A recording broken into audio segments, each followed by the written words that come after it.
श्रीमद भगवद्गीता अध्याय 14. यानंतर श्रीकृष्ण भगवान म्हणाले, हे अर्जुना, ज्ञानातील हे अति उत्तम परमज्ञान मी पुन्हा तुला सांगतो की जे जाणल्यामुळे सर्व मुनी लोक या संसारातून मुक्त होऊन परमसिद्धीला प्राप्त झाले आहेत. हे अर्जुना, या ज्ञानाचा आश्रय करून म्हणजे धारण करून माझ्या स्वरूपाला प्राप्त झालेले पुरुष सृष्टीच्या आरंभी पुन्हा उत्पन्न होत नाहीत आणि प्रलयकाळही व्याकुळ होत नाहीत, कारण त्यांच्या दृष्टीमध्ये मज वासुदेवाहून भिन्न दुसरी कोणतीही वस्तू नाही. हे अर्जुना, माझी महत ब्रह्मरूप प्रकृती म्हणजे सर्व भूतांची योनी आहे, म्हणजेच गर्भधारण करण्याचे स्थान आहे, आणि मी त्या योनीमध्ये चैतन्यरूप बीजांची स्थापना करतो, ज्या जड आणि चैतन्याच्या संयोगाने सर्व भूतांची उत्पत्ती होते. हे अर्जुना, निरनिराळ्या प्रकारांच्या सर्व योनीमध्ये जितक्या मूर्ती म्हणजे शरीरे उत्पन्न होतात, त्या सर्वांची त्रिगुणामयी माया तर गर्भधारण करणारी माता आहे, आणि मी बीजाची स्थापना करणारा पिता आहे. हे अर्जुना, सत्वगुण, रजोगुण आणि तमगुण असे हे प्रकृतीपासून उत्पन्न झालेले 3 गुण या अविनाशी जीवात्म्याला शरीरामध्ये बांधून टाकतात. हे निष्पाप, त्या 3 गुणांपैकी प्रकाश करणारा निर्विकार सद्गुण व निर्मळ असल्यामुळे सुखांचा आसक्तीने आणि ज्ञानाच्या आसक्तीने म्हणजे ज्ञानाच्या अभिमानाने बंधन करतो. हे अर्जुना, रागरूपी रजोगुणाला कामनेने आणि आसक्तीपासून उत्पन्न झालेले समज. तो ह्या जीवात्म्याला कर्माच्या आणि त्यांच्या फलांच्या आसक्तीचे बंधन करतो. हे अर्जुना, सर्व देहाभिमानांना मोहविणाऱ्या तमोगुणाला ज्ञानापासून उत्पन्न होणारा समज. तो ह्या जीवात्मा प्रमाद, आळस आणि निद्रेच्या योगाने बंधन करतो, कारण हे अर्जुना, सत्वगुण सुखामध्ये नियुक्त करतो आणि रजोगुण कर्मामध्ये प्रवृत्त करतो, आणि तमगुण तर ज्ञानाला आच्छादित करून प्रमादच करावयास लावतो. आणि हे अर्जुना, रजोगुण आणि तमोगुणाला दाबून सत्वगुण होतो, म्हणजेच वाढतो, आणि रजोगुणाला आणि सत्वगुणाला दाबून तमोगुण वाढतो. तसेच तमोगुण आणि सत्वगुणाला दाबून रजोगुण वाढतो. म्हणून त्यावेळी या देहात, अंतःकरणात आणि इंद्रियामध्ये चैतन्य आणि बोधशक्ती उत्पन्न होते. त्यावेळी सत्वगुण वाढला आहे असे समजावे. आणि हे अर्जुना, रजोगुणांची वृद्धी झाली असता लोभ आणि प्रवृत्ती म्हणजे संसार विषयक कामे आणि सर्व प्रकारच्या कर्माच्या स्वार्थबुद्धीने आरंभ, तसेच अशांती म्हणजेच मनाची चंचलता आणि विषयभोगांची लालसा ही सर्व उत्पन्न होतात. आणि हे अर्जुना, तमोगुणांची वृत्ती झाली असता अंतःकरणात आणि इंद्रियामध्ये अप्रकाश, तसेच कर्तव्य कर्मामध्ये अप्रकृती आणि प्रमाद म्हणजेच अर्थहीन व्यर्थ कर्मे आणि निद्रा इत्यादी अंतःकरणाला मोहविणाऱ्या प्रवृत्ती उत्पन्न होतात.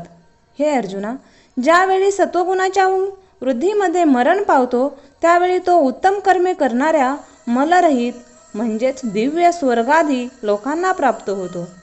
रजोगुणांची वाढ झाली असता म्हणजे ज्यावेळी रजोगुण वाढतो, त्यावेळी मरण पावल्यानंतरही कर्माची आसक्ती करणाऱ्या मनुष्यामध्ये उत्पन्न होतो. आणि तमोगुणाची वाढ झाली असता मृत्यू पावलेला पुरुष, कीटक, पशु इत्यादी मूढ योनीत उत्पन्न होतो. कारण सात्विक कर्माचे तर सात्विक म्हणजेच सुख, ज्ञान, वैराग्य इत्यादी निर्मळ फळ सांगितले आहे, आणि राजस कर्माचे फळ दुःख, तसेच तामस कर्माचे फळ अज्ञान सांगितले आहे. सत्वगुणाचे ज्ञान उत्पन्न, रजोगुणांचे निसंशय लोभ उत्पन्न होतो, आणि तमोगुणाने प्रमाद आणि मोह उत्पन्न होतात, आणि अज्ञानही उत्पन्न होते. म्हणून सत्वगुणामध्ये स्थित झालेले पुरुष स्वर्गातील उच्च लोकाप्रत जातात, आणि रजोगुणामध्ये स्थित झालेले पुरुष मध्यभागी म्हणजेच मनुष्य लोकातच राहतात. तसेच तमोगुणाच्या कार्यरूपी निद्रा, प्रमाद आणि आलस्य इत्यादीमध्ये स्थित असलेले तमोगुण पुरुष अधोगतीला म्हणजेच कीटक, पशु इत्यादी नीच योनीला प्राप्त होतात. हे अर्जुना, ज्यावेळी दृष्टा म्हणजे समवष्टी चैतनामध्ये ऐक्य भावाने स्थित झालेल्या साक्षी पुरुष तिन्ही गुणाशिवाय अन्य लोकांनाही करता पाहत नाही, म्हणजेच गुणच गुणामध्ये वर्तन करतात असे पाहतो आणि तिन्ही गुणाहूनही अतिशय पलीकडील सच्चिदानंद स्वरूप मज परमात्म्याला तत्वाने जाणतो. त्या काळी तो पुरुष माझ्या स्वरूपाला प्राप्त होतो आणि हा पुरुष या स्थूल शरीराच्या उत्पत्तीचे कारणरूप असलेल्या तिन्ही गुणांचे उल्लंघन करून जन्म, मृत्यू, वृद्धावस्था आणि सर्व प्रकारच्या दुःखापासून मुक्त होऊन परमानंदाला प्राप्त होतो. अशा प्रकारची भगवंताची रहस्यमय वचने ऐकून अर्जुनाने विचारले, हे पुरुषोत्तमा, या तिन्ही गुणातीत झालेल्या पुरुषांची लक्षणे कोणकोणती आहेत आणि त्यांचे आचरण कोणत्या प्रकारे असते? आणि हे प्रभो, मनुष्य कोणत्या प्रकारच्या उपायाने या तिन्ही गुणांच्या अतीत होतो? या प्रकारे अर्जुनाने विचारल्यानंतर श्रीकृष्ण भगवान म्हणाले, जो पुरुष सत्वगुणांच्या कार्यरूपी प्रकाशाला आणि रजोगुणाच्या कार्यरूपी प्रकृतीला आणि तमोगुणाच्या कार्यरूपी मोहालाही प्राप्त झाला असता वाईट मानित नाही आणि निवृत्त झाला असता त्याची आकांक्षा करीत नाही, तसेच जो साक्षीप्रमाणे स्थित होऊन गुणाच्या द्वारे विचलित केला जाऊ शकत नाही आणि गुणच गुणात वर्तन करीत आहेत असे समजून जो सच्चिदानंदघर परमात्म्याच्या ठिकाणी ऐक्यभावाने स्थित राहतो, तसेच त्या स्थितीपासून चढत नाही, तो निरंतर आत्मभावामध्ये स्थित होऊन सुखदुःखांना समान समजणारा आहे, तसेच माती, दगड आणि सुवर्णामध्येही समान भावना ठेवणारा आणि धैर्यवान आहे.